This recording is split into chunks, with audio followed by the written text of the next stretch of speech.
നമ്മൾ റിവേഴ്സിൻ്റെ രണ്ടാം ഭാഗത്തിലേക്ക് കടക്കുകയാണ്. അപ്പോൾ ഇനി നമ്മൾ നോക്കിയത് പെരിയാർ നദീനെ പറ്റിയും അതിൻ്റെ ഈ സവിശേഷതകളെ പറ്റിയൊക്കെ ആയിരുന്നു. ഇനി അടുത്ത് നമുക്ക് നോക്കാനുള്ളത് ഭാരമുള്ള അടുത്ത ഏതാണ്? ഭാരതപ്പുഴ. വലിപ്പത്തിൽ രണ്ടാം സ്ഥാനത്തുള്ള, നീളത്തിൽ രണ്ടാം സ്ഥാനത്തുള്ള നദിയാണ് ഇത് ഭാരതപ്പുഴ. ഭാരതപ്പുഴനെ പറ്റിയാണ് നമുക്ക് നോക്കാനുള്ളത്. ഇനി ഇതിൻ്റെ ഉത്ഭവം, ഭാരതപ്പുഴയുടെ ഉത്ഭവം എവിടെന്നാ? ഇമ്പോർട്ടൻ്റ് ആണ്, ആനമല. അപ്പോൾ ഭാരതപ്പുഴ ഉത്ഭവിക്കുന്ന എവിടെ നിന്നാണ്? ആനമലയിൽ നിന്ന് ഉത്ഭവിക്കുന്നു, അറബിക്കടലിൽ അവസാനിക്കുന്നു. അതായത് പൊന്നാനിയിൽ വെച്ച് അറബിക്കടലുമായിട്ട് ചേരുന്നു. അപ്പോൾ ഭാരതപ്പുഴ എവിടെ നിന്നാണ്? ആനമലയിൽ നിന്ന് ഉത്ഭവിക്കുന്നു, പൊന്നാനിയിൽ വെച്ച് അറബിക്കടലുമായി ചേരുന്ന നദിയാണ് ഏത്? ഭാരതപ്പുഴ. അതിവിടെ പറയുന്നുണ്ട്. പതനം എവിടെയാണ്? അറബിക്കടൽ ഏത് ഭാഗത്താണ്? പൊന്നാനി. പൊന്നാനിയിൽ വെച്ച് അറബിക്കടലുമായി ചേരുന്നു. ഇത് പൊന്നാനി പുഴയും ഒക്കെ കൂടിച്ചേർന്ന്, ഭാരതപ്പുഴയും പൊന്നാനി പുഴയും കൂടിച്ചേർന്ന് ഒരുമിച്ച് എവിടെയാണ്? ഈ പൊന്നാനി എന്ന് പറയുന്ന ആ ഭാഗത്ത് അറബിക്കടലുമായി കൂടിച്ചേരുകയാണ് ചെയ്യുന്നത്.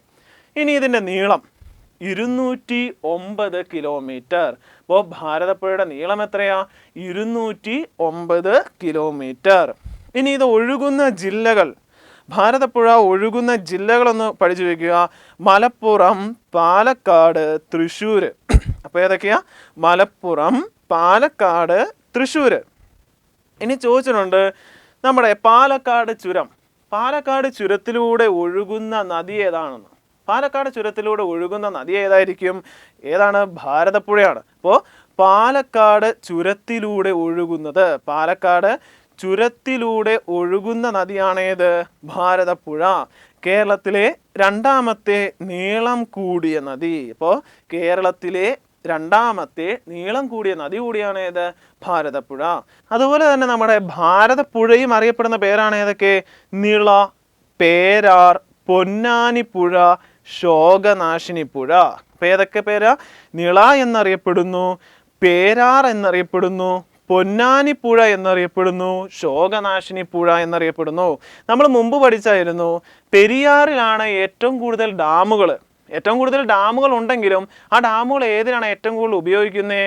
ജലവൈദ്യുത പദ്ധതിക്കാണ്. അപ്പോൾ ഏറ്റവും കൂടുതൽ ജലവൈദ്യുത പദ്ധതിയുള്ള നദി ഏതാണെന്ന് ചോദിച്ചാൽ പെരിയാറും. ഏറ്റവും കൂടുതൽ ജലസേചനം, മാറിപ്പോലെ ജലസേചനം, ഏറ്റവും കൂടുതൽ ജലസേചന പദ്ധതികളുള്ള നദി ഏതാണെന്ന് ചോദിച്ചാൽ ഏതാണ് ഉത്തരം? ഭാരതപ്പുഴയാണ്.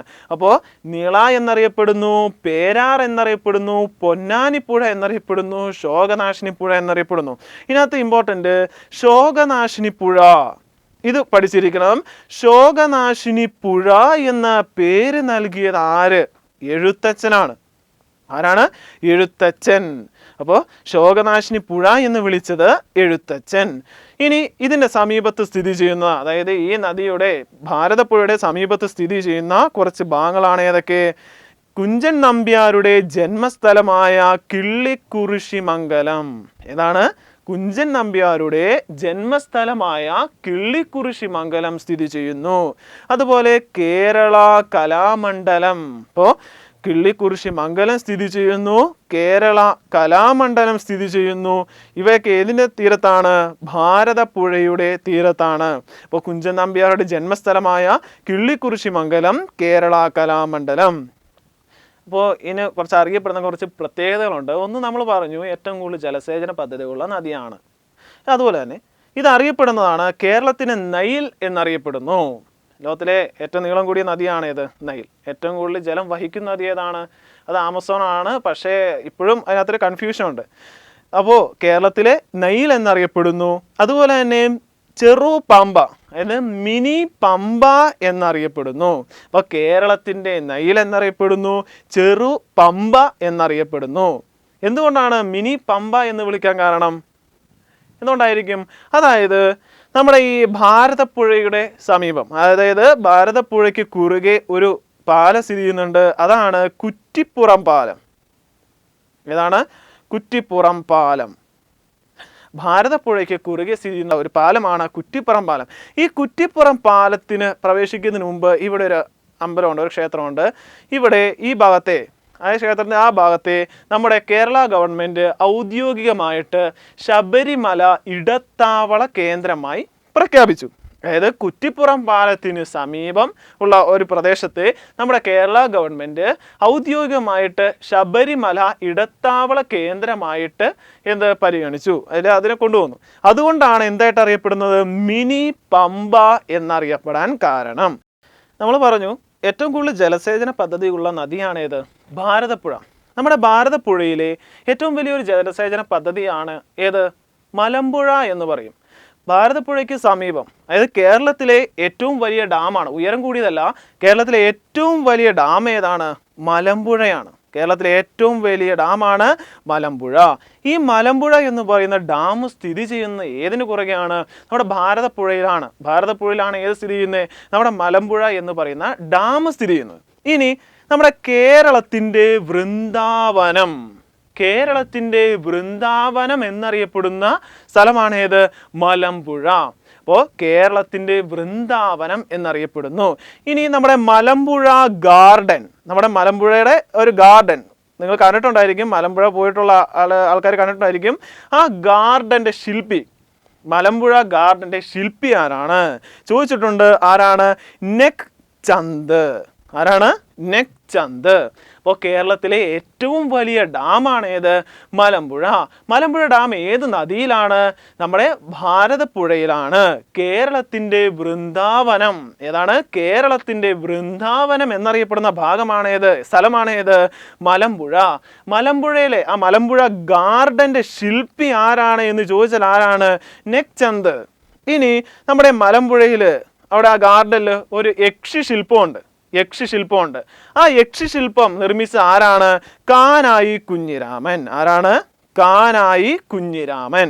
അപ്പോൾ മലമ്പുഴ ഡാം നമ്മുടെ കേരളത്തിലെ ഏറ്റവും വലിയ ഡാമാണ്. ഏത് നദിയിലാണ്, നമ്മുടെ ഭാരതപ്പുഴയിലാണ്. ഇനി മലമ്പുഴ എന്ന് പറയുന്നത് കേരളത്തിൻ്റെ വൃന്ദാവനം എന്നറിയപ്പെടുന്നു. ഈ മലമ്പുഴ ഗാർഡൻ്റെ ശില്പിയാണ് ആര്, നെക് ചന്ദ്. ഇനി നമ്മുടെ മലമ്പുഴയിൽ കാണപ്പെടുന്ന യക്ഷിശില്പം വളരെ പ്രസിദ്ധമായ സാധനമാണ്. അപ്പോൾ ആ യക്ഷിശില്പത്തിൻ്റെ അത് നിർമ്മിച്ച ആരാന്ന് ചോദിച്ചാൽ ആരാണ്, കാനായി കുഞ്ഞിരാമൻ. ഇനി നമുക്ക് നോക്കാനുള്ളത് ഏറ്റവും കൂടുതൽ ജലസേചന പദ്ധതികളുള്ള നദിയാണേത്, ഭാരതപ്പുഴ. അപ്പോൾ നമ്മുടെ ഭാരതപ്പുഴയിലെ പ്രധാനപ്പെട്ട ജലസേചന പദ്ധതികളാണ്, ഒന്ന് വാളയാർ, ഗായത്രി, പോത്തുണ്ടി, കാഞ്ഞിരംപുഴ, മലമ്പുഴ, ചീരക്കുടിപ്പുഴ. അപ്പോൾ ഇവയാണ് ഏത്, നമ്മുടെ ഭാരതപ്പുഴയിലെ ഏറ്റവും പ്രധാനപ്പെട്ട ജലസേചന പദ്ധതികൾ. ഇനി നോക്കാനുള്ളത് ഭാരതപ്പുഴയുടെ പ്രധാനപ്പെട്ട പോഷക നദികളാണ്. ഇതിനകത്ത് കുറച്ച് ഇമ്പോർട്ടൻ്റ് ആയിട്ടുള്ള നദികൾ തന്നെയാണ് ഭാരതപ്പുഴയുടെ പ്രധാനപ്പെട്ട പോഷക നദികൾ. അപ്പോൾ ഏതൊക്കെ നിങ്ങൾക്കറിയാം, ഇത് പഠിക്കാനൊരു കോഡുണ്ട്, നിങ്ങൾ കേട്ടിട്ടുണ്ടായിരിക്കും. ഗായത്രിയുടെ കണ്ണാടി കാലുകൊണ്ട് തൂത്തെറിഞ്ഞു. അപ്പോൾ എന്താ ഓർത്തിരിക്കേണ്ട കോഡെന്താ, ഗായത്രിയുടെ കണ്ണാടി കാലുകൊണ്ട് തൂത്തെറിഞ്ഞു.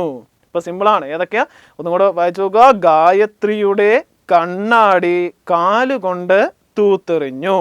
അപ്പോൾ ഫസ്റ്റ് ഏതായിരിക്കും, ആദ്യത്തെ പോഷകനദിയാണ് ഗായത്രിപ്പുഴ. ഏതാണ്, ഗായത്രിപ്പുഴ. രണ്ടാമത്തേത് ഏതാ, കണ്ണാടിപ്പുഴ. ഈ കണ്ണാടിപ്പുഴ അറിയപ്പെടുന്ന പേരാണ് ചിറ്റൂർ പുഴ. ഇനി നമ്മുടെ ഈ കണ്ണാടിപ്പുഴയും ഭാരതപ്പുഴയും തമ്മിൽ ചേരുന്ന സ്ഥലം, അതായത് കണ്ണാടിപ്പുഴയും ഭാരതപ്പുഴയും തമ്മിൽ ചേരുന്ന സ്ഥലമാണേത്, പറളി. ഏതാണ്, പറളി. അടുത്തത് കാലുകൊണ്ട്, ഇതൊരു ഇമ്പോർട്ടൻ്റ് ആണ്. ഏതാ സ്ഥലം, കൽപ്പാത്തി. പാലക്കാട് ജില്ലയിലെ കൽപ്പാത്തി പുഴയാണ്. ഇതിൻ്റെ പ്രത്യേകത എന്താ, കൽപ്പാത്തി പുഴയാണ് ആദ്യ പോഷക നദി. അപ്പോൾ നമ്മുടെ ഭാരതപ്പുഴയുടെ ആദ്യ പോഷക നദിയാണേത്, കൽപ്പാത്തിപ്പുഴ. ഈ കൽപ്പാത്തിപ്പുഴയിൽ ഒരു പരിപാടി നടക്കുന്നുണ്ടല്ലോ, രഥോത്സവമുണ്ട്. കൽപ്പാത്തി രഥോത്സവം ഏത് മാസം നടക്കുന്നേ, നവംബർ മാസത്തിലാണ്.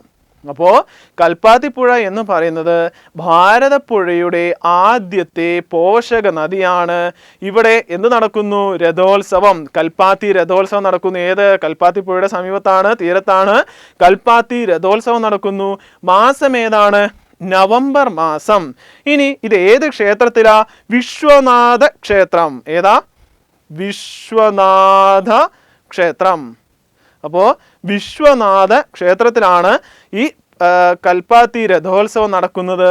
ഇനി വിശ്വനാഥ ക്ഷേത്രം പണി കഴിപ്പിച്ചത് അതാരാണ്? എച്ച് കോമ്പിയച്ചൻ. ആരാണ്? എച്ച് കോമ്പിയച്ചൻ.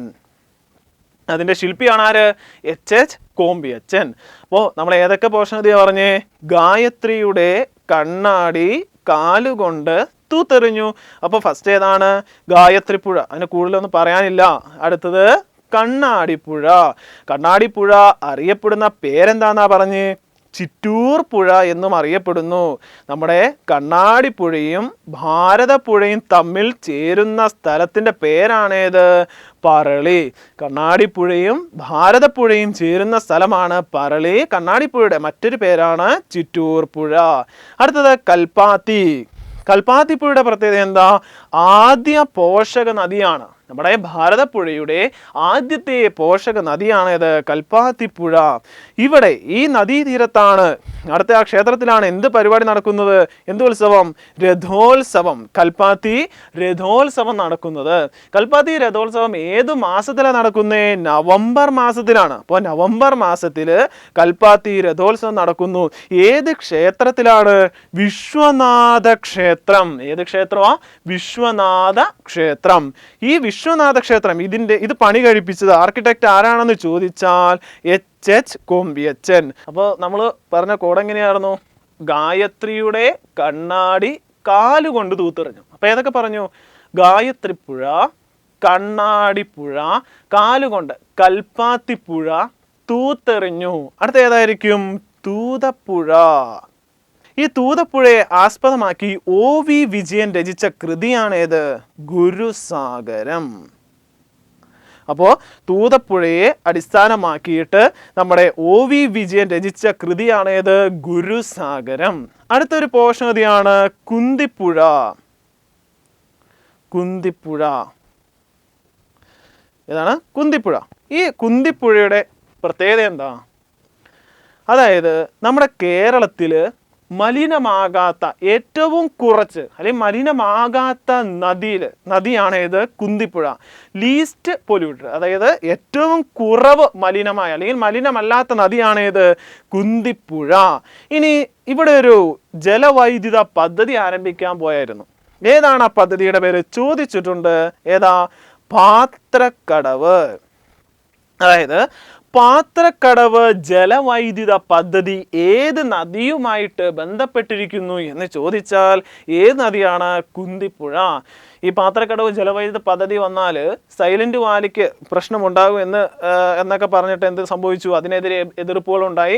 അങ്ങനെ എന്ത് ചെയ്തു? സമരങ്ങളൊക്കെ ഉണ്ടായി. അവസാനം ഈ പദ്ധതി ഒഴിവാക്കി. എന്തുകൊണ്ട് ചെയ്തിട്ടില്ല? ഈ പദ്ധതി നിലവിൽ വന്നിട്ടില്ല. അപ്പോൾ തൂതപ്പുഴ ഓർക്കുക. തൂതപ്പുഴയെ അടിസ്ഥാനമാക്കിയിട്ട് നമ്മുടെ പാലക്കാടിൻ്റെ കഥാകാരൻ ആരാണ്? പാലക്കാടിൻ്റെ കഥാകാരൻ എന്നറിയപ്പെടുന്ന OV വിജയൻ രചിച്ച കൃതിയാണേത്? ഗുരുസാഗരം. ചോദിച്ചിട്ടുണ്ട്. അടുത്തത് കുന്തിപ്പുഴയാണ്. ഇത് നമ്മുടെ കേരളത്തിലെ ഏറ്റവും മലിനീകരണം കുറഞ്ഞ മലിനീകരണം ഇല്ലാത്ത നദി എന്ന് തന്നെ പറയാം. ഏത്? കുന്തിപ്പുഴ. ഇവിടെ വരാനിരുന്ന ഒരു പദ്ധതിയായിരുന്നു ഏത്? പാത്രക്കടവ് ജലവൈദ്യുത പദ്ധതി. ഇനി നമുക്ക് ഭാരതപ്പുഴനെ പറ്റി ലാസ്റ്റ് 2 പോയിന്റും കൂടെ ഉണ്ട്.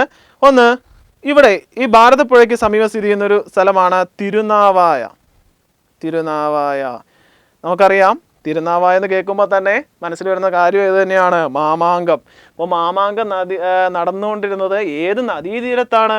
ഭാരതപ്പുഴയുടെ തീരത്താണ്. അതായത് മേപ്പത്തൂർ നാരായണ ഭട്ടതിരി നാരായണീയം രചിച്ച മേപ്പത്തൂർ നാരായണ ഭട്ടതിരി ജനിച്ച സ്ഥലമാണേത്? തിരുനാവായ. അപ്പോൾ തിരുനാവായയുടെ പ്രത്യേകത എന്താ? ഇതിന് തീരത്താണ് എന്ത് നടന്നുകൊണ്ടിരുന്നത്? മാമാങ്കം നടന്നത്. അതുപോലെ തന്നെ നാരായണീയത്തിൻ്റെ രചയിതാവായ മേപ്പത്തൂർ നാരായണ ഭട്ടതിരിയുടെ ജന്മസ്ഥലവും കൂടിയാണ് തിരുനാവായ. ഇതുമല്ല വേറെയും ഒരു പോയിന്റ് ഉണ്ട്. അതായത് നെഹ്റു, ഗാന്ധി, ലാൽ ബഹദൂർ ശാസ്ത്രി എന്നിവരുടെ ചിതാഭസ്മം നമ്മുടെ ഭാരതപ്പുഴയിൽ ഒഴുക്കിയ സ്ഥലമാണേത്? തിരുനാവായ. ഇപ്പോൾ കേരളത്തിലെ ഏറ്റവും വലിയ 2 നദികൾ നമ്മൾ പറഞ്ഞു കഴിഞ്ഞു. പെരിയാറും പറഞ്ഞു, ഭാരതപ്പുഴയും പറഞ്ഞു. നമ്മൾ പെരിയാറിൻ്റെ ഭാഗത്ത് പറഞ്ഞു, അർത്ഥശാസ്ത്രത്തിൽ പരാമർശിക്കപ്പെടുന്ന ഒരു നദിയാണേത്? പെരിയാർ. കൗടില്യൻ്റെ അല്ലെങ്കിൽ ചാണക്യൻ, വിഷ്ണുഗുപ്തൻ ഒരാളാണ്. അദ്ദേഹത്തിൻ്റെ ബുക്കായിട്ടുള്ള അർത്ഥശാസ്ത്രത്തിൽ പരാമർശിക്കുന്ന നദിയാണ് പെരിയാർ. അതുപോലെ തന്നെ അർത്ഥശാസ്ത്രത്തിൽ പരാമർശിക്കുന്ന നദിയാണ് ഏത്? നമ്മുടെ പമ്പ. അപ്പോൾ അർത്ഥശാസ്ത്രത്തിൽ പരാമർശിക്കുന്ന നദിയാണേത്? പമ്പ. ഏതുകൂടെ ഉണ്ട്? പെരിയാറും ഉണ്ട്. ഇനി നമ്മുടെ പമ്പാ നദിയുടെ ഉത്ഭവം. പമ്പാ നദിയുടെ ഉത്ഭവം എവിടെന്നാ? പീരുമേട് പീഠഭൂമിയിലെ പുളിച്ചിമല. പഠിക്കണം. പീരുമേട് പീഠഭൂമിയിലെ പുളിച്ചിമല. എന്താണ് പീഠഭൂമി എന്ന് പറഞ്ഞാൽ? അതായത് ഇപ്പോൾ ഒരു മൗണ്ടൻ, ഈ ഫോമിലൊരു മൗണ്ടൻ ഉണ്ടെന്ന് വിചാരിക്കുക. അത് കുറച്ച് കഴിഞ്ഞ് എന്താകും? കാറ്റ്, ജലപ്രവാഹം അങ്ങനെയൊക്കെ ഉണ്ടായി പിന്നീട് കുറേ നാൾ കഴിയുമ്പോൾ അതെന്താകും? അതൊരു പീഠത്തിൻ്റെ ആകൃതിയിലേക്ക് മാറും. അതായത് പീഠത്തിൻ്റെ ആകൃതിയിലേക്ക് മാറും. ഇപ്പോൾ ഇതിനെയാണ് എന്താ പീഠഭൂമി എന്ന് പറയുന്നത്. അപ്പോൾ പീരുമേട് പീഠഭൂമിയിലുള്ള പുളിച്ചിമലയിൽ നിന്നാണ് ഏത് ഉത്ഭവിക്കുന്നത്? പമ്പാ നദി ഉത്ഭവിക്കുന്നത്. എവിടെയാ ഇത് പതിക്കുന്നത്? വേമ്പനാട് കായൽ. എവിടെയാണ് പതിക്കുന്നത്? വേമ്പനാട് കായലിൽ പതിക്കുന്നു. അപ്പോൾ കൗടില്യൻ്റെ അർത്ഥശാസ്ത്രത്തിൽ പ്രതിപാദിക്കുന്ന നദിയാണേത്? പമ്പ. പീരുമേട് പീഠഭൂമിയിലെ പുളിച്ചിമലയിൽ നിന്ന് ഉത്ഭവിക്കുന്നു. വേമ്പനാട് കായലിൽ എന്ത് ചെയ്യുന്നു? അത് പതിക്കുന്നു. ഇനി ടോട്ടൽ നീളം, പമ്പാ നദിയുടെ നീളം എന്ന് പറയുന്നത് 176 കിലോമീറ്റർ. ഇമ്പോർട്ടൻ്റ് ആണ്. നീളം 176 കിലോമീറ്റർ. അപ്പോൾ എന്നൊക്കെ പറഞ്ഞു? കൗടില്യൻ്റെ അർത്ഥശാസ്ത്രത്തിൽ പ്രതിപാദിക്കുന്നു പീരുമേട് പീഠഭൂമിയിലെ പുളിച്ചിമലയിൽ നിന്ന് ഉത്ഭവിക്കുന്നു. വേമ്പനാട് കായലിലാണ് ഇത് പതിക്കുന്നത്. നീളം 176 കിലോമീറ്റർ. 176 കിലോമീറ്റർ. കേരളത്തിലെ 3ാമത്തെ നീളം കൂടിയ നദി നമ്മൾ പറഞ്ഞു കഴിഞ്ഞു. പെരിയാർ ഭാരമുള്ള പമ്പ്, പെരിയാറ്, ഭാരതപ്പുഴ, പമ്പ. അപ്പോൾ കേരളത്തിലെ 3ാമത്തെ നീളം കൂടിയ നദിയാണേത്? പമ്പ. പമ്പ നദിക്ക് കുറച്ച് വിശേഷണങ്ങളുണ്ട്. അതറിയപ്പെടുന്ന പേരുകളുണ്ട്. ഏതൊക്കെയാ? നമുക്കറിയാം. പുണ്യനദി, കേരളത്തിൻ്റെ പുണ്യനദി. കേരളത്തിൻ്റെ പുണ്യനദി.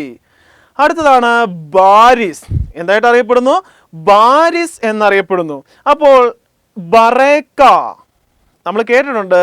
ബറേക്ക എന്താണ്? ബറേക്ക ബറേക്ക എന്നറിയപ്പെടുന്നത് ഏത് ഭാഗമാണ്? അതായത് ബറേക്ക എന്നറിയപ്പെടുന്നത് പുറക്കാട്, ആലപ്പുഴ ജില്ലയിലെ പുറക്കാട് കടൽ തീരമാണ് എന്ത് പേരിൽ അറിയപ്പെട്ടിരുന്നത്? ബറേക്ക എന്ന പേരിൽ അറിയപ്പെടുന്നത്. അതായത് പുറക്കാട് കടൽ തീരമാണ് ബറേക്ക എന്ന പേരിൽ അറിയപ്പെട്ടത്. ഈ പുറക്കാട് കടൽ തീരം, ചോദ്യമുണ്ടായിരുന്നു, പുറക്കാട് കടൽ തീരം എന്തിനോ ഒന്നിന് പ്രസിദ്ധമാണ്. എന്തിനാ പ്രസിദ്ധം? പുറക്കാട് കടൽ തീരം, നമ്മുടെ ആലപ്പുഴ ജില്ലയിലെ പുറക്കാട് കടൽ തീരം എന്തിനാണ് പ്രസിദ്ധമായത്? ചാകരയ്ക്ക് പ്രസിദ്ധമാണ്. ഏതാണ്? ചാകരയ്ക്ക് പ്രസിദ്ധമായ കടൽ തീരമാണ് പുറക്കാട് കടൽ തീരം. ഏത് പേരിൽ അറിയപ്പെടുന്നു? ബറേക്ക എന്ന പേരിൽ അറിയപ്പെട്ടിരുന്നു. ഇനി എന്താണ് ചാകര? എന്താണ് ചാകര എന്ന് പറഞ്ഞാൽ? ചാകര എന്ന പ്രതിഭാസം നടക്കുന്ന സമുദ്രം ഏതാ? അറബിക്കടലാണ്. ഏത് കടലാണ് ചാകര എന്ന പ്രതിഭാസം നടക്കുന്നത്? അറബിക്കടൽ. ചാകര എന്ന് പറഞ്ഞാൽ എന്താ? മൺസൂണിൻ്റെ ആദ്യത്തിലോ അല്ലെങ്കിൽ മൺസൂണിൻ്റെ ശേഷമോ, മൺസൂണിൻ്റെ ആദ്യത്തിലോ അല്ലെങ്കിൽ മൺസൂണിന് ശേഷമോ കടൽ തീരത്ത് അടിഞ്ഞുകൂടുന്ന ചെളിയോ പ്ലവങ്ങളോ, കടൽ തീരത്ത് അടിഞ്ഞുകൂടുന്ന ചെളിയോ പ്ലവങ്ങളോ ഭക്ഷിക്കുന്നതിന് വേണ്ടി ഏതൊക്കെ? മത്തി, അയല, ചെമ്മീൻ, മത്തി, അയല, ചെമ്മീൻ എന്നീ മത്സ്യങ്ങളൊക്കെ കൂട്ടമായി എത്തുന്നതിനാണ് അപ്പോൾ എന്തെന്ന് നമ്മൾ പറയുന്നത്? ചാകര എന്ന് പറയുന്നത്. ഇനി ഇപ്പോൾ നമ്മൾ പറഞ്ഞു കേരളത്തിൻ്റെ പുണ്യനദി എന്നറിയപ്പെടുന്നു, ബാരിസ് എന്നറിയപ്പെടുന്നു, ദക്ഷിണ ഭഗീരഥി എന്നറിയപ്പെടുന്നു. അടുത്തത് തിരുവിതാംകൂറിൻ്റെ ജീവരേഖ. മാറിപ്പോരുത്. കേരളത്തിൻ്റെ ജീവരേഖ ഏതാണെന്ന് ചോദിച്ചാൽ ഉത്തരം ഏതാണ്? പെരിയാറാണ്. പക്ഷേ തിരുവിതാംകൂറിൻ്റെ ജീവരേഖ നോക്കിക്കോണം. തിരുവിതാംകൂറിൻ്റെ ജീവരേഖ എന്ന് ചോദിച്ചാൽ ഏത് നദിയാണ്? പമ്പാ നദിയാണ്. കേരളത്തിൻ്റെ ജീവരേഖ എന്ന് ചോദിച്ചാൽ ഏതാണ്? പെരിയാറാണ്. തിരുവിതാംകൂറിൻ്റെ ജീവരേഖ എന്നറിയപ്പെടുന്ന നദി ഏതാണെന്ന് ചോദിച്ചാൽ ഏതാണ്? പമ്പാ നദിയാണ്. കേരളത്തിൻ്റെ പുണ്യനദി വാരിസ്, ദക്ഷിണ ഭഗീരഥി എന്നീ പേരുകളിൽ അറിയപ്പെടുന്നു. ഇനി നമ്മുടെ പമ്പാ നദിയുടെ പ്രധാനപ്പെട്ട പോഷക നദികൾ ഏതൊക്കെയാ?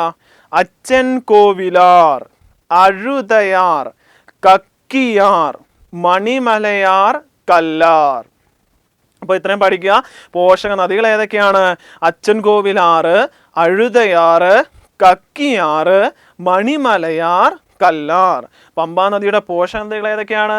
അച്ചൻ കോവിലാർ, അഴുതയാർ, കക്കിയാർ, മണിമലയാർ, കല്ലാർ. പ്രശസ്തമായ ഒരു വെള്ളച്ചാട്ടം ഇവിടെ സ്ഥിതി ചെയ്യുന്നു. അതിൻ്റെ പേരാണ് പെരുന്തേനരുവി. ഏതാണ്? പെരുന്തേനരുവി. മാറിപ്പോലെ പാലരുവി. പാലരുവി എന്ന് പറയുന്ന ഒരു വെള്ളച്ചാട്ടവും കൂടെയുണ്ട്. അതെവിടെ? ഈ പാലരുവി വെള്ളച്ചാട്ടം സ്ഥിതി ചെയ്യുന്നത് കല്ലട നദിയിലാണ്. എവിടെയാണ്? കല്ലട നദിയിലാണ്. കൊല്ലത്തെ കല്ലട നദിയിലാണ് പാലരുവി വെള്ളച്ചാട്ടം സ്ഥിതി ചെയ്യുന്നത്.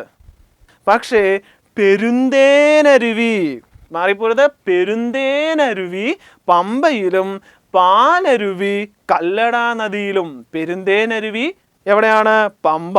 പാലരുവി എവിടെയാണ്? കല്ലട. ഇവിടുത്തെ ഒരു ജലവൈദ്യുത പദ്ധതിയാണ് ശബരിഗിരി. പമ്പയിലെ ജലവൈദ്യുത പദ്ധതി ഏതാണെന്ന് ചോദിച്ചാൽ, പമ്പാ നദിയുമായിട്ട് ബന്ധപ്പെട്ട ജലവൈദ്യുത പദ്ധതി ഏതാണെന്ന് ചോദിച്ചാൽ ഏതാണ് ഉത്തരം? ശബരിഗിരി ജലവൈദ്യുത പദ്ധതി. പമ്പാ നദിയിൽ കുറച്ച് ഡാമുകൾ സ്ഥിതി ചെയ്യുന്നുണ്ട്. ആ ഡാമുകൾ ഏതൊക്കെയാ? പ്രശസ്തമായിട്ടുള്ള ആ ഡാമുകൾ കുറച്ച് ഡാമുകളാണ് ശബരി, കക്കി, കക്കാട്. ആ പേരിൽ തന്നെ നമുക്ക് പഠിക്കാം. ഒറ്റ അടിക്കാൻ അങ്ങനെ പഠിച്ചെടുത്താൽ മതി. ഡാമുകളുടെ പേരെന്താ? ശബരി, കക്കി, കക്കാട്. ഡാമുകളുടെ പേരെന്താ? ശബരി, കക്കി, കക്കാട്. അപ്പോൾ ഡാമുകളാണ്. പമ്പാ നദിയിൽ സ്ഥിതി ചെയ്യുന്ന പ്രശസ്തമായ ഡാമുകളാണ് ഏതൊക്കെ? ശബരി ഡാം, കക്കി ഡാം, കക്കാട് എന്നീ ഡാമുകൾ. കേരളത്തിൽ ധാരാളം വള്ളംകളി നടക്കുന്നുണ്ട്. വള്ളംകളിയുടെ നാടെന്ന് പറയുന്നത് തന്നെ കേരളമാണ്. നമുക്കറിയാലോ, കേരളത്തിൻ്റെ ഒരു ഏറ്റവും വലിയൊരു ഇമേജ് തന്നെ എന്ന് പറയുന്നത് വള്ളംകളി തന്നെയാണ്. അപ്പോൾ ഈ പമ്പാ നദിയിൽ നടക്കുന്ന പ്രശസ്തമായ വള്ളംകളിയെ പറ്റി നമുക്ക് പിന്നീട് പഠിക്കാം. പമ്പാ നദിയിൽ നടക്കുന്ന പ്രശസ്തമായ വള്ളംകളികൾ ഏതൊക്കെയാണ്? ആറന്മുള ഉത്രട്ടാതി വള്ളംകളി, ചമ്പക്കുളം വള്ളംകളി, രാജീവ് ഗാന്ധി വള്ളംകളി. അപ്പോൾ ഇത് പഠിച്ചോണം, ഇമ്പോർട്ടൻ്റ് ആണ്. പമ്പയിൽ നടക്കുന്ന പ്രശസ്തമായ വള്ളംകളികൾ ഏതൊക്കെയെന്ന് ചോദിച്ചാൽ ആറന്മുള വള്ളംകളിയുണ്ട്, ചമ്പക്കുളം വള്ളംകളിയുണ്ട്, രാജീവ് ഗാന്ധി വള്ളംകളിയുണ്ട്. ചമ്പക്കുളം മൂലം വള്ളംകളി എന്ന് പറയുന്ന വേറൊരെണ്ണം കൂടെ ഉണ്ട്. അത് ഇതിനകത്തല്ല. പമ്പാ നദീ തീരത്ത് നടക്കുന്ന ഹിന്ദുമത കൺവെൻഷനാണ് ഏത്? ചെറുകോൽ പുഴ സമ്മേളനം. അതുപോലെ തന്നെ പമ്പാ നദീതീരത്ത് നടക്കുന്ന ക്രൈസ്തവ കൺവെൻഷൻ. ഹൈന്ദവ കൺവെൻഷൻ നമ്മൾ പറഞ്ഞു. ഹിന്ദുമത സമ്മേളനം ഏതാണെന്ന് നമ്മൾ പറഞ്ഞു. ഏതാണ്? ചെറുകോൽ പുഴയാണ്. ഇവിടെ ക്രൈസ്തവ കൺവെൻഷൻ ഏതാണ്? മരാമൺ കൺവെൻഷൻ. ഏതാണ്? മരാമൺ കൺവെൻഷൻ. പമ്പാ നദി മാലിന്യ മുക്തമാക്കാൻ കേന്ദ്ര സർക്കാർ നടപ്പാക്കിയ സ്കീം. എല്ലാ നദിയും മാലിന്യം കാണുമല്ലോ. അപ്പോൾ എന്ത് ചെയ്യുക? ഇപ്പം നമ്മളത് മാലിന്യം മുക്തമാക്കുന്നതിനുള്ള കുറേ പദ്ധതികൾ ആവിഷ്കരിച്ചുകൊണ്ടിരിക്കുകയാണ്. അപ്പോൾ പമ്പാ നദിയെ മാലിന്യമുക്തമാക്കാൻ കേന്ദ്ര ഗവൺമെൻറ് നടപ്പാക്കിയ പദ്ധതിയാണ് പമ്പ ആക്ഷൻ പ്ലാൻ. ഏതാണ്? Pampa action plan. കേരളത്തിലെ ഏറ്റവും നീളം കൂടിയ നദികളിലെ ഇപ്പോൾ പമ്പ വരെ നമ്മൾ പഠിച്ചു കഴിഞ്ഞു. പെരിയാറ്, ഭാരതപ്പുഴ, പമ്പ. ഇനി അടുത്ത ഏതാണ്? ചാലിലുണ്ട്, ചാലിയാർ. പെരിയ ഭാരമുള്ള പമ്പ് ചാലിലുണ്ട്. ലാസ്റ്റത്തെയാണ് ഏത്? ചാലിയാർ. നീളം കൂടിയ 4ാമത്തെ നദിയാണ്. ഇനി ഇതിൻ്റെ ഉത്ഭവം എവിടെന്നാ? തമിഴ്നാട്ടിലെ ഇളമ്പലേരി കുന്ന്. മാറിപ്പോരുത്. ചാലിയാറിൻ്റെ ഉത്ഭവം തമിഴ്നാട്ടിലെ ഇളമ്പലേരി കുന്നിൽ നിന്നാണ്. അപ്പോൾ തമിഴ്നാട്ടിലെ ഇളമ്പലേരി കുന്നിൽ നിന്ന് ഉത്ഭവിക്കുന്ന നദി ഏതാണെന്ന് PSC ചോദിച്ചാൽ ഉത്തരം ഏത് കൊടുക്കണം? ചാലിയാർ. ഇനി തമിഴ്നാട്ടിലെ ഇളമ്പലേരി കുന്നിൽ നിന്ന് ഉത്ഭവിച്ച് ഇത് എവിടെ പോയാ പതിക്കുന്നേ? അറബിക്കടൽ. അപ്പോൾ അറബിക്കടലിൽ പതിക്കുന്നു. ഇളമ്പലേരി കുന്നിൽ നിന്ന് ഉത്ഭവിച്ച് അറബിക്കടലിൽ പതിക്കുന്നു. ഏത് നദിയാ? ചാലിയാർ. ചാലിയാറിന്റെ നീളം 169 കിലോമീറ്റർ. എത്രയാണ്? 169 കിലോമീറ്റർ. ഒഴുകുന്ന ജില്ലകൾ വയനാട്, മലപ്പുറം, കോഴിക്കോട്. ഏതൊക്കെയാണ്? വയനാട്, മലപ്പുറം, കോഴിക്കോട്. ചാലിയാർ അറിയപ്പെടുന്ന മറ്റു പേരുകളുണ്ട് ഉണ്ട്. നമ്മളെ പഠിച്ച എല്ലാ നദികൾക്കും ഒന്നിൽ കൂടുതൽ പേരുകളുണ്ടായിരുന്നു. അതുപോലെ തന്നെ നമ്മുടെ ചാലിയാറിനും ഒന്നിൽ കൂടുതൽ പേരുണ്ട്. അറിയപ്പെടുന്ന പേരുകൾ എന്തൊക്കെയാ? ബേപ്പൂർ പുഴ, കല്ലായിപ്പുഴ. ഏതൊക്കെ പേരിലാ? ബേപ്പൂർ പുഴ, കല്ലായിപ്പുഴ. ബേപ്പൂർ പുഴ, കല്ലായി പുഴ എന്നൊക്കെ അറിയപ്പെടുന്ന നദിയാണ് ഏത്? ചാലിയാർ. നേരത്തെ പറഞ്ഞിരുന്നു കേരളത്തിലെ 4ാമത്തെ നീളം കൂടിയ നദിയാണേത്? ചാലിയാർ. അടുത്തത് ഇമ്പോർട്ടൻ്റ് ആണ്, കേരളത്തിലെ ഏറ്റവും മലിനമായ നദി. കേരളത്തിലെ ഏറ്റവും മലിനീകരണം കുറഞ്ഞ നദി അല്ലെങ്കിൽ മലിനീകരണം ഇല്ലാത്ത എന്ന് തന്നെ പറയാം. ഏത് നദിയാണ് നമ്മൾ പഠിച്ചത്? കുന്തിപ്പുഴയായിരുന്നു. അപ്പോൾ കേരളത്തിലെ ഏറ്റവും മലിനമായ നദി ഏതാണ്? ചാലിയാർ. ഏതാണ്? ചാലിയാർ. കേരളത്തിലെ ഏറ്റവും മലിനമായ നദിയാണ് ചാലിയാർ. എന്താണ് ഇതിന് കാരണം? അതായത് ഈ ചാലിയാറിന് സമീപത്ത് Gwalior Rayons factory. Gwalior Rayons factory എവിടെ സ്ഥിതി ചെയ്യുന്നേ? മാവൂർ. അതായത് ചാലിയാറിന് സമീപം മാവൂരിൽ സ്ഥിതി ചെയ്യുന്ന ഗ്വാളിയോർ റയോൺസ് ഫാക്ടറി ആയിരുന്നു എന്തിന് കാരണം? ഈ ചാലിയാറ് മലിനമാകാനുള്ള കാരണം. പക്ഷേ വെറുതെ ഇരിക്കുവാരെങ്കിലും എന്ത് സംഭവിച്ചു? സമരം തുടങ്ങി. ആരാ സമരത്തിന് നേതൃത്വം കൊടുത്തത്? KA റഹ്മാൻ. ആരാണ്? KA റഹ്മാൻ. ഈ സമരം അറിയപ്പെടുന്ന പേരെന്താ? ചാലിയാർ ലഹള. ഏത് പേരിൽ അറിയപ്പെടുന്നേ? ചാലിയാർ ലഹള. ഇതിനൊരു പ്രത്യേകതയുണ്ട്. നമ്മുടെ കേരളത്തിൽ ആദ്യമായി മലിനീകരണത്തിന് എതിരെ നടന്ന കേരളത്തിലെ ആദ്യത്തെ പ്രക്ഷോഭമാണ് ഇത്? ചാലിയാർ ലഹള. ഇനി ഏറ്റവും വലിയ ഇമ്പോർട്ടൻ്റ് ഏതാണ്? കേരളത്തിൽ ഏറ്റവും കൂടുതൽ സ്വർണ്ണ നിക്ഷേപം കാണപ്പെടുന്ന നദി. പക്ഷെ പോയി കുഴിച്ചാൽ കിട്ടുമോ? ഇല്ല. അപ്പോൾ കേരളത്തിലെ ഏറ്റവും കൂടുതൽ സ്വർണ്ണ നിക്ഷേപം കാണപ്പെടുന്ന നദിയാണ് ഏത്? ചാലിയാർ. മലിനമായാലും ഏറ്റവും കൂടുതൽ സ്വർണ്ണ നിക്ഷേപം എവിടെയാ? ചാലിയാറാണ്. ഇപ്പോൾ അങ്ങനെ കൂടുതൽ മലിനീകരണമൊന്നുമില്ല. ഫാക്ടറിയുടെ പ്രവർത്തനമൊക്കെ അവസാനിച്ചിട്ടുണ്ട്. അപ്പോൾ കേരളത്തിൽ ഏറ്റവും കൂടുതൽ സ്വർണ്ണ നിക്ഷേപം കാണപ്പെടുന്ന നദിയാണ് ചാലിയാർ. ചാലിയാറിൻ്റെ പോഷക നദികൾ ഏതൊക്കെ? പോഷക നദികൾ വളരെ ഇമ്പോർട്ടൻ്റ് ആണ്. നമ്മൾ പോഷക നദി എന്താണെന്ന് പറഞ്ഞായിരുന്നു. ഒരു നദിയോട് കൂടിച്ചേരുന്ന ബാക്കിയുള്ള വേറെ ചെറിയ നദികളെയാണ് പോഷക നദികൾ എന്ന് പറയുന്നത്. അപ്പോൾ ചാലിയാറിൻ്റെ പോഷക നദികൾ നമ്മുടെ ഏറ്റവും പ്രസിദ്ധമായ ഏത്? ഇരുവഴിഞ്ഞിപ്പുഴ. വായിക്കുമ്പോൾ തന്നെ ഒരു പാടാണ്. എന്നാലും ഇരുവഴിഞ്ഞിപ്പുഴ ആർക്കുള്ളതാണ്? നമ്മുടെ ചാലിയാറിനുള്ളതാണ്. അടുത്തത് ചെറുപുഴ. ഇരുവഴിഞ്ഞിപ്പുഴ, ചെറുപുഴ, കരിമ്പുഴ, പുന്നപ്പുഴ, ചാലിപ്പുഴ. ഏതൊക്കെയാണ്? ഇരുവഴിഞ്ഞിപ്പുഴ, ചെറുപുഴ, കരിമ്പുഴ, പുന്നപ്പുഴ, ചാലിപ്പുഴ. കേരളത്തിലെ ഏറ്റവും നീളം കൂടിയ 4 നദികൾ നമ്മൾ പറഞ്ഞു കഴിഞ്ഞു. എന്നാൽ നീളം കൂടിയ 5 നദികൾ ചാലക്കുടി പുഴയും കൂടെ നമ്മൾ നന്നായിട്ട് പഠിച്ചിരിക്കണം. അപ്പോൾ ചാലക്കുടി പുഴ എവിടെ നിന്നാണ് ഉത്ഭവിക്കുന്നേ? ആനമല.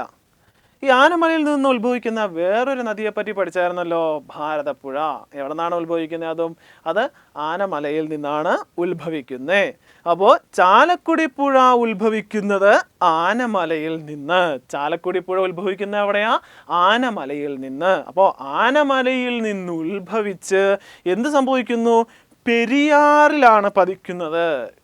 നമ്മുടെ പെരിയാർ നദി വേമ്പനാട് കായലിലാണ് പതിക്കുന്നത്. അപ്പോൾ നമ്മുടെ പെരിയാർ നദിയിലാണ് ഏത് പതിക്കുന്നത്? ചാലക്കുടി പുഴ പതിക്കുന്നത്. അപ്പോൾ നമ്മുടെ പെരിയാർ നദി ഒഴുകി വരുന്നു, ചാലക്കുടി പുഴയും കൂടെ കൂടിച്ചേരുന്നു. എന്നിട്ട് എന്താണ് ഒറ്റയ്ക്ക് ഒഴുകിയിട്ട് എവിടെ പോയി പതിക്കുന്നേ? വേമ്പനാട് കായലിൽ പതിക്കുന്നു. അപ്പോൾ പതനം എവിടെയാണ്? പെരിയാറിലാണ്. നീളം 145.5. നീളം 145.5. അവ എന്തൊക്കെയാണ് നോക്കാം.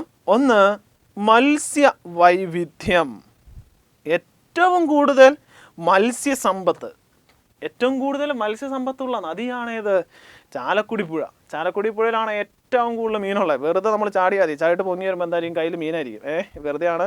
അപ്പോൾ ഏറ്റവും കൂടുതൽ മത്സ്യസമ്പത്തുള്ള നദി ഏതാണെന്ന് ആലോചിച്ച് നോക്കിയേ. നിങ്ങൾ ചാലക്കുടി പുഴയിൽ ചാടുന്നതായിട്ട് നിങ്ങളൊന്ന് ഇങ്ങനെ മനസ്സിലാക്കിയാൽ മതി. അപ്പോൾ എന്താണ്, മൊത്തം മത്സ്യമായിട്ടാണ് നിങ്ങൾ പൊങ്ങി വരുന്നത്. അപ്പോൾ ഏറ്റവും കൂടുതൽ മത്സ്യസമ്പത്തുള്ള നദി, അതുപോലെ തന്നെ ഏറ്റവും കൂടുതൽ ജൈവ വൈവിധ്യമുള്ള നദി, അതുപോലെ തന്നെ കേരളത്തിലെ ഏക ഓക്സ്ബോ തടാകം, കേരളത്തിലെ ഏക ഓക്സ്ബോ തടാകം സ്ഥിതി ചെയ്യുന്നത് ഏത് നദിയിലാണെന്ന് ചോദിച്ചാൽ ഏത് ഉത്തരം കൊടുക്കണം? ചാലക്കുടി പുഴ. എന്താണ് ഓക്സ്ബോ ലേക്ക് എന്ന് പറഞ്ഞാൽ? കേരളത്തിൽ ഒരൊറ്റ ഓക്സ്ബോ ലേക്കേ ഉള്ളൂ. അത് സ്ഥിതി ചെയ്യുന്നത് നമ്മുടെ ചാലക്കുടി പുഴയിലാണ്. ഏത് സ്ഥലത്താണ്? വൈന്തല എന്ന് പറയുന്ന സ്ഥലത്താണ് കേരളത്തിലെ ഏക ഓക്സ്ബോ തടാകം സ്ഥിതി ചെയ്യുന്നത് ചാലക്കുടി പുഴയിൽ. എന്താണ് ഓക്സ്ബോ തടാകം? അതായത് നമ്മുടെ ഒരു നദി ഇപ്പോൾ ഒഴുകി വരുവാണെങ്കിൽ ചിലപ്പോൾ നദി വളഞ്ഞിങ്ങനെ ഒഴുകാൻ കാരണമാകും. ഇങ്ങനെ ഒരു നദി ഇങ്ങനെ വളഞ്ഞൊഴുകുകയാണെന്ന് സങ്കല്പിക്കുക. അപ്പോൾ ഇങ്ങനെ വളഞ്ഞൊഴുകുന്ന നദി കുറേ കാലം എടുക്കും. എന്ത് സംഭവിക്കും? ഈ വെള്ളം വന്ന് ആദ്യം എവിടെയാണ് ഇടിക്കുന്നത്? ഇവിടെ വന്ന് ഇടിക്കുന്നു, പിന്നെ ചെരിഞ്ഞ് ഒഴുകുന്നു, പിന്നെ ഇങ്ങനെയാണ് പോകുന്നത്. അപ്പോൾ എന്ത് സംഭവിക്കും? ഇപ്പോൾ കുറേ നാളുകൾ കഴിയുമ്പോൾ ഇവിടെ ഓപ്പണായി വരാൻ തുടങ്ങും. ഇവിടെ നദി ഒരു പുതിയൊരു ഫ്ലോ തുടങ്ങും. ഇങ്ങനെ കുറേ നാളുകൾ ശേഷം ഇങ്ങനെ വന്ന് ഇടിച്ചിട്ടാണ് ഇങ്ങോട്ട് പോകുന്നത്. അപ്പോൾ ഇവിടെയാണ് ഈ അവശിഷ്ടങ്ങളൊക്കെ കൊണ്ടിടുന്നത്. അതുപോലെ തന്നെ ഈ ഭാഗങ്ങളിലാണ്. അങ്ങനെ കുറച്ച് കഴിയുമ്പോൾ പുതിയൊരു റൂട്ട് വരും. അതായത് ഈ വളഞ്ഞു വരുന്ന നദി കുറേ കഴിയുമ്പോൾ എന്താവും? ഈ രണ്ട് സൈഡിൽ നിന്ന് ഇങ്ങനെ യോജിച്ച് വരാൻ തുടങ്ങും. അങ്ങനെ ഇവിടെ എന്ത് ചെയ്യും? ഒറ്റ ലൈനായിട്ട് ഫോം ചെയ്യും. അതായത് ഈ നേരത്തെ ഇങ്ങനെ വളഞ്ഞു വന്ന നദി പിന്നെ എന്ത് ചെയ്യും? കുറേ കാലങ്ങൾ കഴിയുമ്പോൾ ഈ നേരെ ഒഴുകാൻ തുടങ്ങും. ഇത് ഇവിടെ ഈ അവശിഷ്ടങ്ങളൊക്കെ കൊണ്ട് ഇടുന്നു. പിന്നെ ഇവിടെ നിന്ന് നമ്മൾ പുതിയൊരു ഫോം ഇങ്ങനെ ഉണ്ടായി വരുന്നു. അപ്പുറം ഈ ഭാഗത്തും അങ്ങനെ അവശിഷ്ടങ്ങൾ വരുന്നു. ഇവിടെ പുതിയൊരു ഇത് വരുന്നു, ചാല് വരുന്നു. അങ്ങനെ നേരെ ഫോം ചെയ്യാൻ തുടങ്ങും. അപ്പോൾ എന്ത് സംഭവിക്കും? ഇങ്ങനെ ഫോം ചെയ്യുമ്പോൾ എന്ത് സംഭവിക്കും? ഈ പോലെ കിടക്കുന്ന ഭാഗം ഇവിടെ അടഞ്ഞു പോയല്ലോ. കുറച്ച് കഴിയുമ്പോൾ അതെന്താവും? ഈ ഒരു രൂപത്തിൽ വരും. അപ്പം നദി എങ്ങനെയാണ്? നദി ഇതിൽ കൂടെ ഇങ്ങനെ ഒഴുകിപ്പോവാണ്. നേരെ നദി ഒഴുകിപ്പോവാണ്. ഇവിടെ ഈ ഷേപ്പിൽ ഒരു തടാകം ഫോം ചെയ്യും. ആ തടാകത്തിനെയാണ് നമ്മൾ എന്തെന്ന് പറയുന്നത്? ഓക്സ്ബോ തടാകം. ഏതാണ്? ഓക്സ്ബോ തടാകം. ചാലക്കുടി പുഴയുടെ പോഷക നദികൾ ഏതൊക്കെ? പറമ്പിക്കുളം, ഷോളയാർ, കുറ്റിയാർ, കാരാപ്പാറ. അപ്പോൾ ഏതൊക്കെയാണ്? പറമ്പിക്കുളം, ഷോളയാർ, കുറ്റിയാർ, കാരാപ്പാറ. ചാലക്കുടി പുഴയിൽ സ്ഥിതി ചെയ്യുന്ന പ്രധാനപ്പെട്ട ഡാമുകൾ അത്യാവശ്യം നമുക്കറിയാം. ഡാമുകൾ ഏതൊക്കെയാണെന്നറിയാം. ഷോളയാർ, തൂണക്കടവ്, പെരിങ്ങൽകുത്ത്, തുമ്പൂർമുഴി. ഇവയാണ് ചാലക്കുടി പുഴയിൽ സ്ഥിതി ചെയ്യുന്ന ഡാമുകൾ. അടുത്തത് പ്രധാനപ്പെട്ട വെള്ളച്ചാട്ടം. ചാലക്കുടി പുഴയിൽ സ്ഥിതി ചെയ്യുന്ന വെള്ളച്ചാട്ടം, കേരളത്തിലെ ഏറ്റവും വലിയ വെള്ളച്ചാട്ടം, ഏറ്റവും കൂടുതൽ ഫാൻസ് ഉള്ള വെള്ളച്ചാട്ടം ഏതാ? അതിരപ്പള്ളി വെള്ളച്ചാട്ടം. അത് തന്നെ അടുത്തത് വാഴച്ചാൽ, പെരിങ്ങൽകുത്ത്. ചാലക്കുടി പുഴയിൽ സ്ഥിതി ചെയ്യുന്ന വെള്ളച്ചാട്ടങ്ങളാണ് അതിരപ്പള്ളി, വാഴച്ചാൽ, പെരിങ്ങൽകുത്ത്. കേരളത്തിലെ ഏറ്റവും വലിയ വെള്ളച്ചാട്ടമാണ് ഏത്? അതിരപ്പള്ളി വെള്ളച്ചാട്ടം. കേരളത്തിലെ ഏറ്റവും നീളം കൂടിയ നദികൾ നമ്മൾ പഠിച്ചു കഴിഞ്ഞു. ഏതൊക്കെ? പെരിയാർ കഴിഞ്ഞു, ഭാരതപ്പുഴ കഴിഞ്ഞു, പമ്പ കഴിഞ്ഞു, ചാലിയാർ കഴിഞ്ഞു, ചാലക്കുടി പുഴ കഴിഞ്ഞു. കേരളത്തിലെ ഏറ്റവും വലിയ 5 നദികൾ ആ ഓർഡറിൽ തന്നെ നമ്മൾ പഠിച്ചു കഴിഞ്ഞു. പെരിയ, ഭാരമുള്ള പമ്പ്, ചാലിലുണ്ട്. ഈ നദികളെല്ലാം ഒഴുകുന്നത് പടിഞ്ഞാറോട്ടാണ്. പടിഞ്ഞാറോട്ട് ഒഴുകുന്ന 41 നദികളിൽ പെട്ടതാണ് ഇതൊക്കെ. പടിഞ്ഞാറോട്ട് ഒഴുകുന്ന ഏറ്റവും വലിയ നദി ഏതാണെന്ന് പറഞ്ഞു? പെരിയാറാണ്. അപ്പോൾ ഏറ്റവും ചെറിയ നദി ഏതാ? മഞ്ചേശ്വരം. ഏതാണ്? മഞ്ചേശ്വരം നദി. കേരളത്തിലെ ഏറ്റവും ചെറിയ നദിയാണേത്? മഞ്ചേശ്വരം നദി. അതുപോലെ തന്നെ നമ്മുടെ കേരളത്തിൻ്റെ ഏറ്റവും വടക്കേ അറ്റത്തുള്ള നദി കൂടെയാണേത്? മഞ്ചേശ്വരം നദി. മഞ്ചേശ്വര നദിയുടെ ഉത്ഭവം എവിടെന്നാ? ബാലപുണ്ണി ഹിൽസ്. അതായത് ബാലപുണ്ണി കുന്നുകളിൽ നിന്നാണ് ഏതിൻ്റെ ഉത്ഭവം? മഞ്ചേശ്വരം നദിയുടെ ഉത്ഭവം. ബാലപുണ്ണി കുന്നുകളിൽ നിന്ന് ഉത്ഭവിച്ച് ഉപ്പള കായലിൽ അവസാനിക്കുന്നു. ബാലപുണ്ണി കുന്നിൽ നിന്ന് ഉത്ഭവിച്ച് ഉപ്പള കായലിൽ അവസാനിക്കുന്നു. അപ്പോൾ ഉത്ഭവം എവിടെന്നാ? ബാലപുണ്ണി കുന്ന്. ഇതിൻ്റെ പതനസ്ഥാനം എവിടെയാ? ഉപ്പള കായൽ. എവിടെയാണ്? ഉപ്പള കായലിലാണ് ഏത് പതിക്കുന്നത്? മഞ്ചേശ്വരം നദി. മഞ്ചേശ്വരം നദി ഏറ്റവും ചെറിയ നദിയാണ് കേരളത്തിലെ. എത്രയാണ് കിലോമീറ്റർ? 16. കറക്റ്റ് അല്ലേ? നമ്മൾ പറഞ്ഞു 15 കിലോമീറ്ററോ അല്ലെങ്കിൽ അതിൽ കൂടുതലോ ആയ ജലപ്രവാഹത്തിനെയാണ് നമ്മൾ കേരളത്തിൽ എന്തായിട്ട് പരിഗണിക്കുള്ളൂ?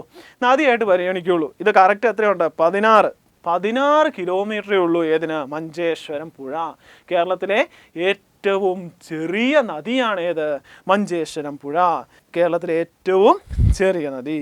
ഏറ്റവും വടക്കേ അറ്റത്തുള്ള നദി കാസർഗോഡ്. അപ്പോൾ ഏറ്റവും വടക്കേ അറ്റത്തുള്ള നദി. അപ്പോൾ ഉത്ഭവം ബാലപുണ്ണി കുന്നിൽ നിന്ന് ഉത്ഭവിക്കുന്നു. എവിടെയാണ്? ബാലപുണ്ണി കുന്നിൽ നിന്ന് ഉത്ഭവിക്കുന്നു, ഉപ്പള കായലിൽ അവസാനിക്കുന്നു. എവിടെയാണ്? ഉപ്പള കായലിൽ അവസാനിക്കുന്നു. 16 കിലോമീറ്റർ. കേരളത്തിലെ ഏറ്റവും ചെറിയ നദി, ഏറ്റവും വടക്കേറ്റത്തുള്ള നദി ഏത് ജില്ലയിലാ? കാസർഗോഡ്. എവിടെയാണ്? കാസർഗോഡ് ജില്ലയിലാണ് ഏത് സ്ഥിതി ചെയ്യുന്നത്? മഞ്ചേശ്വരം നദി സ്ഥിതി ചെയ്യുന്നത്. അപ്പോൾ ബാക്കി ഭാഗം നമുക്ക് അടുത്ത ക്ലാസ്സിൽ പഠിക്കാം.